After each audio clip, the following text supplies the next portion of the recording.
Olá pessoal, boa noite, sejam todos bem-vindos à Escola de Cabala Brasil. Eu quero agradecer a presença de cada um de vocês nessa noite de terça-feira, onde a gente vai continuar com a nossa série O Escravo e a Coroa. Lembro a todos vocês que se vocês quiserem ter acesso a todo esse material e mais algum outro material que a gente já tem postado já há algum tempo no nosso grupo de Telegram, é importante, é fundamental que você entre aqui na nossa bio, faça um clique ali e se associe a um grupo de Telegram onde esse material vai estar todo organizado ali para você. Se você quer estudar Kabbalah, se você quer realmente transformar a sua vida, se você quer realmente alguma coisa de conteúdo real, se você quer realmente fazer a sua vida fazer sentido, descobrir qual é o sentido da vida, qual é a sua relação com o seu Criador, é óbvio que isso não vai ser feito em 6 meses, nem em 6 semanas. Você vai precisar ralar bastante, estudar bastante. Kabbalah autêntica não é fácil. A gente já tem falado isso aqui repetidas vezes, mas se você quer realmente entrar no universo da Kabbalah de verdade, e não simplesmente numa série de superstições que a gente vê por aí, faz um clique aqui no nosso Instagram, entra lá, e aí você vai ter, além do link para o grupo de Telegram, onde você vai ter esse material, você pode também estudar Kabbalah conosco através de um curso online que foi completamente preparado para vocês, pensando de qual seria a melhor maneira da gente transmitir todo o conteúdo da Kabbalah autêntica sem corromper nenhuma vírgula, mas ao mesmo tempo fazendo alterações na linguagem, para que isso se tornasse acessível às pessoas do Ocidente, aqueles que não tiveram uma educação judaica. Tá bom? Foi isso que fez a gente fundar a Escola de Kabbalah Brasil, é isso que está presente nessas séries, é isso que está presente na nossa linguagem. Você vai sempre ver a Kabbalah autêntica de maneira perfeita, incorruptível ali, sem mudar nenhuma vírgula, mas por outro lado, com uma linguagem, com um método que torne ela acessível para você, sem tanto termo em hebraico, sem tanta coisa que a gente não conhece, porque a gente não foi educado como judeu, mas que a gente vai passando isso no curso gradualmente e você vai assimilando na medida em que é possível para alguém ocidental que não recebeu essa educação desde que nasceu, e aí sim você pode abrir as portas da Kabbalah de verdade e descobrir quem foi que te fez, qual é o seu Criador, qual é o seu propósito nessa vida, tá bom? Quero lembrar aqui que a gente fez a nossa última aula na noite de ontem, onde a gente falou sobre humildade e humilhação. De uma maneira geral, se a gente for fazer um resumo do que foi que nós falamos ontem, o que a gente veio de trazer aqui para vocês foi alguma coisa assim. A nossa cultura hoje está completamente corrompida, está completamente transformada. O que a gente vem falando desde as primeiras aulas e que culminou nessa aula de ontem é que de alguma forma ou de outra a gente vem confundindo o significado das palavras. E na outra live, na live anterior, a gente falou exatamente sobre a linguagem. Toda vez que eu empobreço ou que eu corrompo a linguagem, sem perceber, gradualmente eu começo a corromper o meu conteúdo interno. Porque todas as nossas relações, tudo aquilo que nos chega através da linguagem. Tudo aquilo que nós transmitimos para fora, nós fazemos isso através da linguagem. Acontece que a nossa linguagem, ela pode estar baseada em experiências concretas ou pode estar baseada apenas em informação. A gente falou isso na live anterior à de ontem. E na live de ontem a gente trouxe essa ideia que, com relação à palavra humilde e à palavra humilhação. Você pode ser uma pessoa que humilha alguém ou que recebeu alguma humilhação de outra pessoa. Receber uma humilhação, ser humilhado é completamente diferente de ser humilde. Quando você impõe uma humilhação a alguém, quando você maltrata alguém, quando você se vicia alguém, você está sendo uma pessoa que leva humilhação para as pessoas, que leva humilhação para o teu semelhante. Mas quando você recebe essa humilhação e sente essa dor, você sente o que é ser humilhado, mas você está longe de ser humilde. Se você, eventualmente, se comporta de uma maneira mais serena, porque tem algum tipo de receio da reação que as pessoas vão ter ao seu comportamento, isso não significa que você é uma pessoa humilde. Significa simplesmente que você está fazendo uma espécie de jogo ou que você tem realmente medo das consequências do seu comportamento e, por isso, você age de uma forma mais gentil, mais cortês, mais suave. A humildade verdadeira nunca será produto da humilhação. A humildade verdadeira, diferente daquilo que a nossa cultura está engendrando na nossa cabeça hoje, não é sinal de fraqueza, não é sinal de ser bobo, não é sinal de ser fraco, de ser covarde. A humildade verdadeira é a qualidade dos fortes. Porque aquele que é verdadeiramente forte, aquele que verdadeiramente tem a coragem de enfrentar a si mesmo, esse é o único ou a única pessoa capaz de verdadeiramente ser humildade, conforme a palavra humilde significa. Significa que você tem potência para fazer as coisas, mas decide não fazê-lo por escolha. Significa que não que você é uma pessoa inofensiva, uma pessoa fraca. Significa que você sabe sim quando deve reagir, que você sabe como reagir, mas também que você sabe em que medida você pode reagir. Você não só não vai ficar para trás, não só não vai ser feito de bobo ou de boba, mas quando for necessário, você vai sim responder à altura, mas não vai passar de determinado limite, porque o objetivo é ter clareza, firmeza e não ser levado pelos seus próprios instintos animais, seus instintos assassinos, de vingança, etc, etc. A humildade verdadeira é reconhecer que você é sujeito a falhas, é reconhecer que o outro pode estar certo, é reconhecer que muitas vezes você vai ser obrigado a baixar a cabeça porque você errou de verdade. E ainda que você tenha potência para se defender, você vai abrir mão dessa potência em nome da verdade. Você vai abrir mão do seu instinto de vingança, da sua reação, da autodefesa, da defesa do seu ego, porque você quer defender a verdade acima de você mesmo. E para fazer isso, você precisa de muito caráter, você precisa de muita consistência interna, você precisa de muita força interior. Só que essa força, se você tem acompanhado as lives anteriores, ela só vai acontecer na medida em que você rever os seus pressupostos e uma série de coisas que a gente vem trazendo nessa série de lives. O escravo é a coroa. Essa força só vai acontecer quando você tratar a linguagem de maneira adequada e quando você não permitir que as palavras sejam corrompidas e dessa forma a instrução que vai entrando para dentro de você seja distorcida também. Hoje, na noite de hoje, a gente quer falar um pouco sobre a prepotência. A gente quer falar um pouco sobre o valor de ser pequeno, o valor de ser menor, porque isso vai exatamente na mesma direção daquilo que nós vimos de falar na live de ontem. Quando eu desenvolvi já esse conteúdo interior, quando eu já estruturei uma série de conceitos dentro de mim, eu preciso começar a identificar, eu preciso começar a reconhecer que o que acontece é que de uma forma ou de outra, gradualmente, na medida em que eu vou formando os conceitos dentro de mim, o que vai acontecendo é que eu vou me identificando com cada um desses conceitos. De uma forma bem pouco consciente, na medida em que eu me identifico com os conceitos que eu formei dentro de mim, lembrando que esses conceitos podem ser baseados apenas em informação e não em experiência real, lembrando que eu posso estar sendo enganado, lembrando que a minha consistência interna é frágil, lembrando que o meu julgamento, a minha percepção é equivocada ou muito limitada com relação à realidade. Lembrando tudo que a gente falou nas lives anteriores, com todas essas problemáticas, com todas essas implicações, ainda assim eu formo conceitos e normalmente não quero abrir mão deles. Por que eu não quero abrir mão deles? Porque na medida em que eu os formei e me identifiquei com eles, é como se o conceito e eu mesmo e o meu ego fossem uma coisa única, como se eles se combinassem, como se eles se entranhassem um no outro de tal forma que se tornasse impossível separá-los sem que haja dor durante essa separação. Acontece que o desejo de receber, que o nosso ego, que a sua vontade, que os seus desejos não permitem que você sinta dor.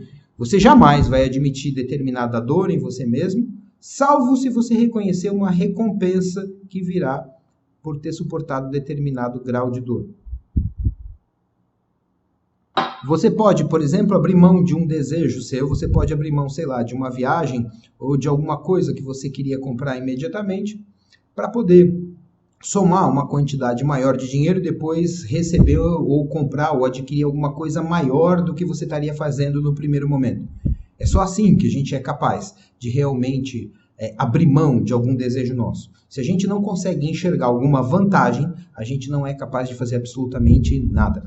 Então, se eu começo a me identificar com os meus conceitos, vai ser muito difícil que eu rompa com eles sem sentir que de alguma maneira algo dentro de mim está degradando, algo dentro de mim está sendo rompido, rasgado, quebrado dentro de mim.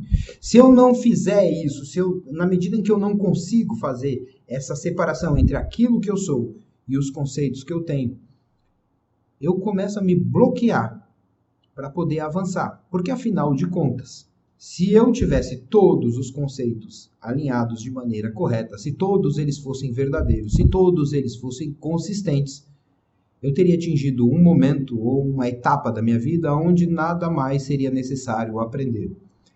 Acontece que a gente tem uma série de contradições. É muito comum a gente dizer que é humilde, que a gente está disposto a aprender alguma coisa, e paralelamente a isso, a gente não quer abrir mão dos nossos conceitos de forma alguma.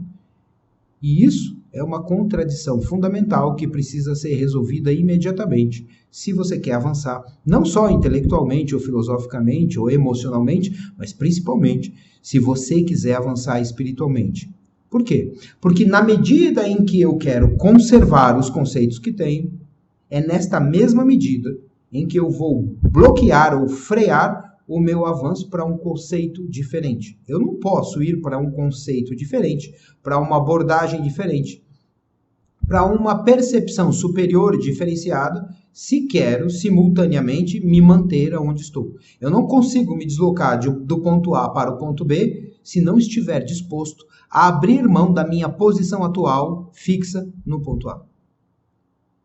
Parece uma coisa bem simples de entender, mas se você fizer uma retrospectiva, você vai perceber, não só em você, mas nas pessoas à sua volta, o quanto que isso, que parece muito simples de entender, não é aplicado de forma alguma na nossa vida.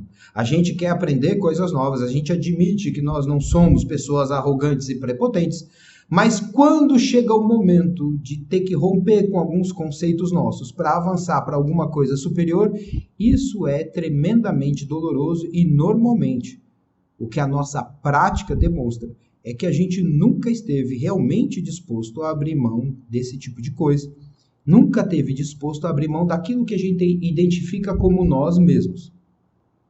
Agora, entenda comigo uma coisa. Por trás da ideia de que os meus conceitos estão certos, por trás da ideia de que eu já sou uma pessoa madura, por trás da ideia de que eu já completei a minha formação acadêmica e intelectual, por trás da ideia de que eu já tenho idade o suficiente para saber o que é certo e o que é errado, isso vai se desenvolvendo, isso vai se desdobrando numa série de outras situações na nossa vida e que vão igualmente nos enganando, igualmente nos puxando para baixo, só que a gente acredita que está avançando. Uma das verdades que a gente já comentou aqui durante essas lives do Escravo da Coroa é essa ideia de que eu tenho que salvar o mundo, de que eu sou uma pessoa boa, de que eu não reconheço aonde que eu estou errado. Aonde eu me vejo, e isso você pode às vezes até não admitir publicamente, mas em geral é assim que 99% das pessoas pensam. 99% das pessoas acreditam que são pessoas boas, mergulhadas num mundo cruel, num mundo injusto, num mundo errado, num mundo equivocado, num mundo cheio de ladrões e corruptos, mas se todo mundo fosse como eu, o mundo não seria assim. Acontece que da mesma forma que você pensa assim, todas as outras pessoas, inclusive aquelas que você julga que são erradas e corruptas, pensam da mesma maneira em relação ao mundo e muito provavelmente, em alguns casos até, em relação a você, que está fazendo esse tipo de julgamento delas. Eu sempre aprendi na escola, eu lembro disso quando eu era garotinho, quando eu estava, sei lá, no primário, antes do ginásio, a gente começava a ver aquelas notícias assim de que o homem destrói o planeta, o homem polui o planeta, e eu sempre quis saber quem era esse raio desse homem. Acontece que, independente da tua opinião sobre a ecologia, seja ela, você acredite nisso ou não, você leve isso a sério ou não, o fato é que tudo aquilo que a gente acusa alguém simplesmente não entra na observação de nós mesmos. Então, se eu quiser avançar, a primeira coisa que eu vou ter que admitir é quem é que eu sou, o que é que eu estou fazendo e aonde é que eu estou errando. E pensar comigo mesmo, por que cargas d'água eu realmente acho que eu sou diferente de todo mundo? O que a Kabbalah vai ensinar pra gente é que tudo que você vê fora de você, na verdade, é uma projeção externa daquilo que você é por dentro. Você deve ter lá aquela tia que tem mania de doença, aquela tia que vive tomando remédio e que o tempo todo fica aconselhando você a não fazer isso, a não comer aquilo, a levar uma blusa, a não esquecer o guarda-chuva, a não viajar para aquele determinado lugar porque ela sabe que ali tem um determinado tipo de mosquito, um determinado tipo de clima ou de infecção que está assolando aquela população, etc, etc. Você vai perceber que se você tem uma tia assim, a única coisa que ela enxerga e a única coisa que ela aconselha você é exatamente a proteger a sua saúde, porque ela vê a saúde dela completamente debilitada.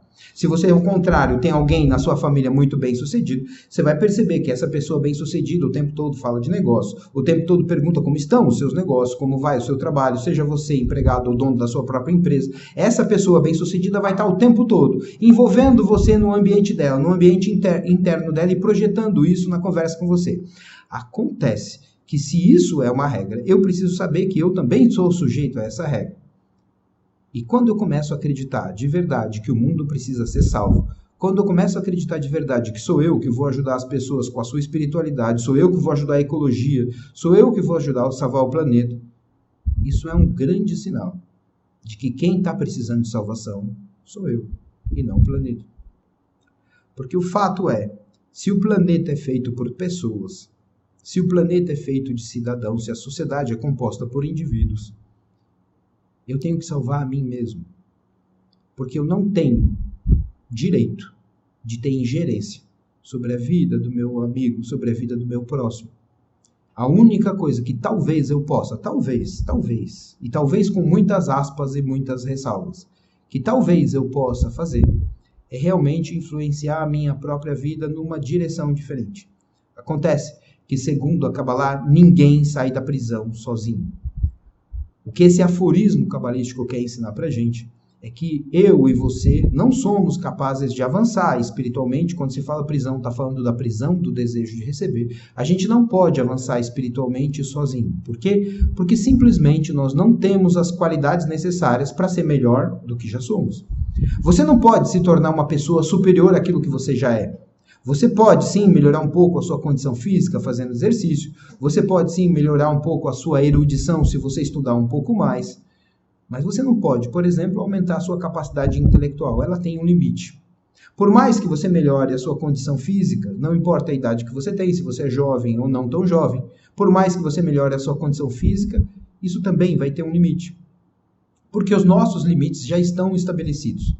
Alguns estão mais próximos desse limite, outros estão distantes ainda tem coisas para desenvolver. Mas por mais que você se desenvolva, vai chegar num limite, e o limite do desenvolvimento humano nesse mundo é um limite material, que não vai, em momento algum, abrir as portas da espiritualidade, salvo se você compreender aquilo que a Kabbalah ensina há milênios, que é uma forma de fazer uma inversão do teu processo interno. Sem essa inversão do processo interno, no way. Sem essa inversão do nosso ego, a gente não vai ter como avançar espiritualmente. Ressalva aqui que quando a gente fala sobre inversão do ego ou do processo interno, é diferente daquilo que as outras tradições preconizam. Via de regra, o que a gente aprende é que o ego é o grande vilão e que ele precisa ser domesticado. O ego precisa ser domado. O ego precisa ser, de alguma forma, restringido para não atrapalhar a nossa vida espiritual. Acontece.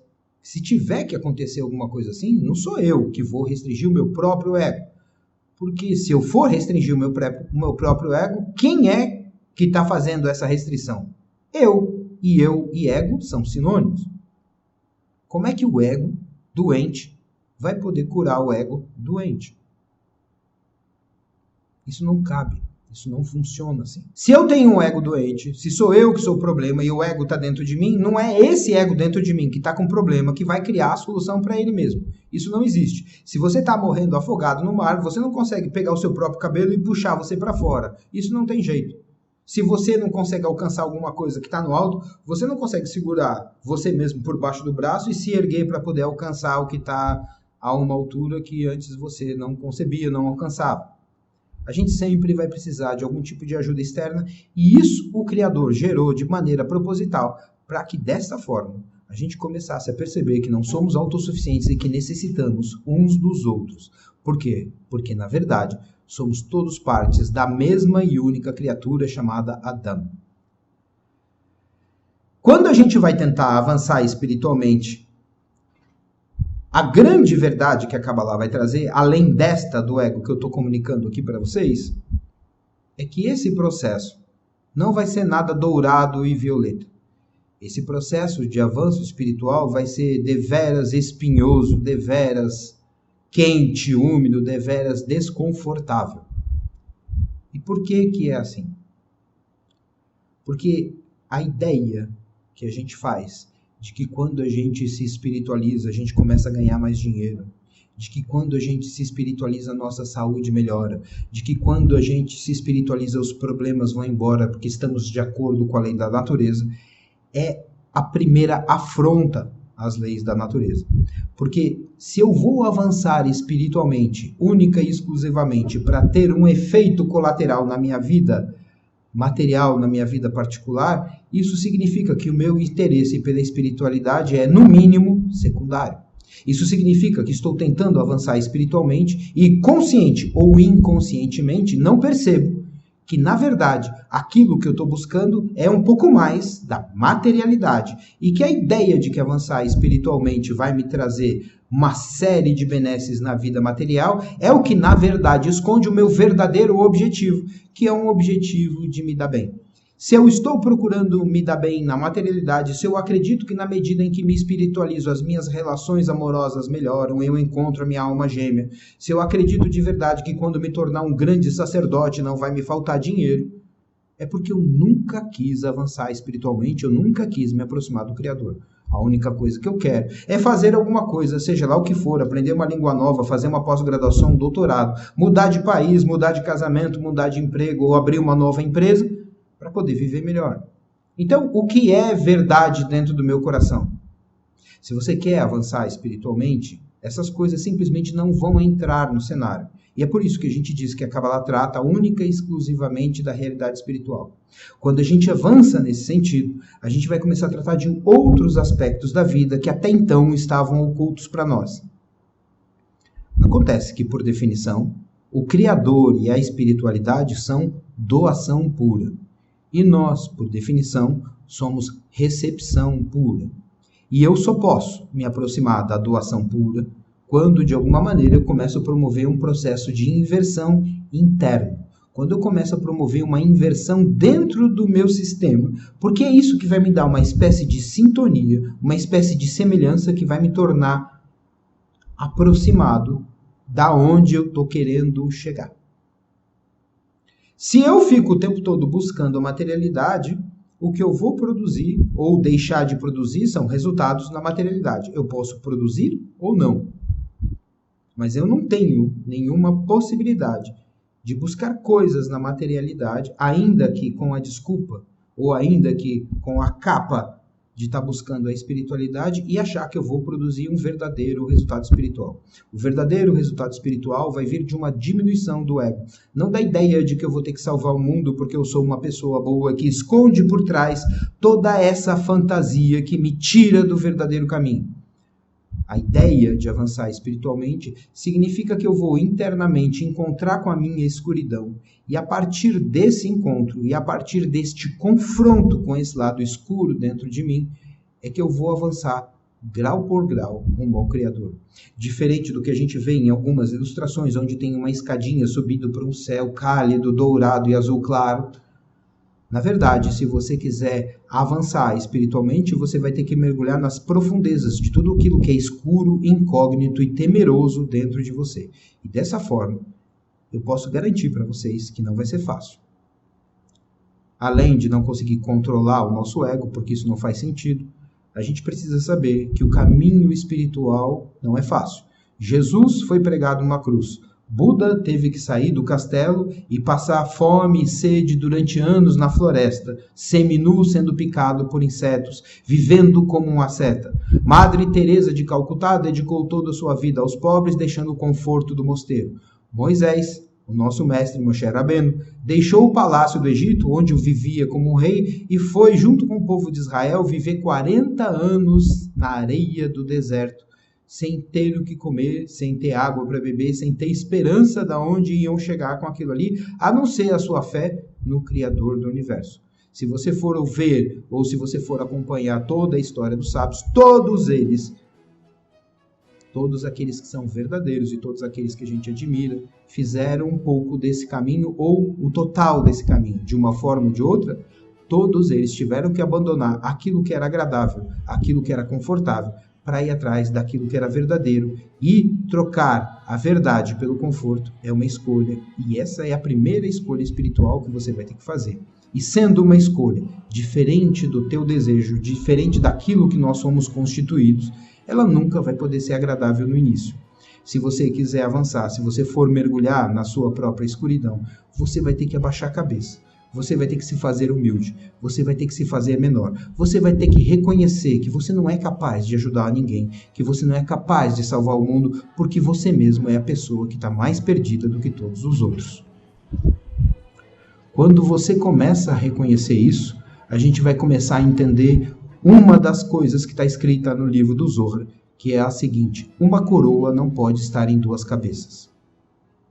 Esse aforismo do livro dos Zohar nos remonta à seguinte ideia: uma coroa não pode estar em duas cabeças significa que só pode haver um rei. E você vai ter que escolher quem é esse rei. Ou ele chama o seu próprio ego, ou ele chama Hashem, o nome, o Criador do Universo. Ou você entende que todos os problemas foram criados pelo próprio Criador, para que a gente entenda a nossa própria limitação e descubra aonde a gente quer chegar, mergulhe na nossa escuridão com coragem para poder avançar em direção à luz. Ou então, simplesmente a gente vai criar um monte de fantasia de que a gente entrou numa determinada organização, de que a gente galgou o primeiro, segundo, terceiro grau da organização, que recebemos essa ou aquela iniciação e que isso nos faz superiores àqueles profanos que não fazem parte desta ou daquela organização. O fato é que o verdadeiro, a pessoa que verdadeiramente tem grandiosidade, é aquela que se faz menor. Assim como a gente falou na aula passada, que a humildade é a característica dos fortes, que o humilde não é aquele que é incompetente, não é aquele que é fraco, não é aquele que é incapaz, mas não é aquele que é inofensivo, que na verdade o humilde é aquele que tem toda a potência para destruir, mas que não faz por opção própria. Agora, quando você tem potência para fazer essas coisas, quando a gente tem desejo e ilusão para fazer essas coisas e abre mão delas, esse processo vai fazer com que a gente se sinta diminuído, menor e reconheça, só através do reconhecimento dessas limitações da nossa própria pequenez, é que a gente começa a chegar um pouco mais perto da verdade, porque a gente começa a se afastar da mentira do ego, que diz que eu sou bom, que diz que eu sou alguém que pode ajudar os outros, que diz que eu sou agora importante porque cheguei em tal grau em determinada organização, que eu posso salvar o mundo, que eu posso salvar a ecologia, porque afinal de contas, percebe aqui comigo, se você é a pessoa que vai ajudar, se você é a pessoa que vai salvar o mundo, se você, junto com algum grupo ou com alguma sociedade, vai livrar o planeta dos seus problemas, da guerra, do problema ecológico, do clima, seja lá do que for, da fome, para que é que você precisa de Deus? Isso é uma forma do teu ego tomar o lugar do Criador. Isso é uma forma do teu ego enganar você, assim como a gente vê no filme O Advogado do Diabo. Se você não assistiu esse filme com o Keanu Reeves e o Al Pacino, assista. O diabo sempre pega você. E a gente pode entender aqui o diabo como os truques do ego, que fazem a gente pensar que realmente estamos avançando, quando na verdade o que está avançando é a prepotência e a arrogância dentro de nós. Salvar o mundo é uma maneira de condená-lo. Porque enquanto todos acreditam que vão salvar o mundo, o que eles estão fazendo, na verdade, de maneira coletiva, é se isolar um dos outros, porque se arvoram na condição de salvadores, e principalmente não abrir a sua espiritualidade interna e a sua humildade para poder avançar para dentro da sua própria escuridão. Eu quero salvar o mundo, eu quero salvar os outros, porque desta forma eu não olho para dentro de mim e descubro a dor daquilo que eu vou ter que enfrentar quando eu quiser consertar a bagunça que está dentro da minha alma. Ok? Era isso que eu queria trazer para vocês nessa noite. E eu aguardo vocês na próxima live de amanhã. Lembrando que, como a gente já disse em muitas outras ocasiões, Cabalá Autêntica é isso. Cabalá Autêntica não é um conjunto de superstição. Cabalá Autêntica não vai trazer a prosperidade para a sua vida. Você não vai ganhar dinheiro com a Cabalá. Você pode ganhar dinheiro sim com o seu trabalho, com o seu esforço, com a sua competência. E não tem pecado nenhum nisso. Pode ganhar muito, pode se tornar um milionário, não tem problema nenhum com isso. Mas o objetivo espiritual da Cabalá é espiritual, não é material. Não vai depender do dinheiro que você ganha. Não vai depender se você está se relacionando, se você está casado, se você está solteiro ou solteira. Não vai depender de absolutamente nada. Vai depender da sua predisposição de se fazer menor e parar de se enganar achando que você é tão bom ou tão boa assim. Por isso, não vai ser gentil. Por isso, não vai ser fácil. E isso está representado no Buda, quando deixa o castelo para a floresta, em Moisés, quando deixa o palácio do Egito e vai comer areia do deserto, ou em Jesus, que mesmo sendo o Salvador, se deixou pregar. Se você quer realmente aprender como é que faz isso, se você se sente verdadeiramente na condição, acha de verdade que já chegou o teu momento e sente uma predisposição para avançar nessa direção, ainda que tenha medo, mas se há algo em você que te empurra para frente apesar do medo, faz um clique na nossa bio e começa a estudar Cabalá. Eu espero vocês na live de amanhã. Até mais, pessoal.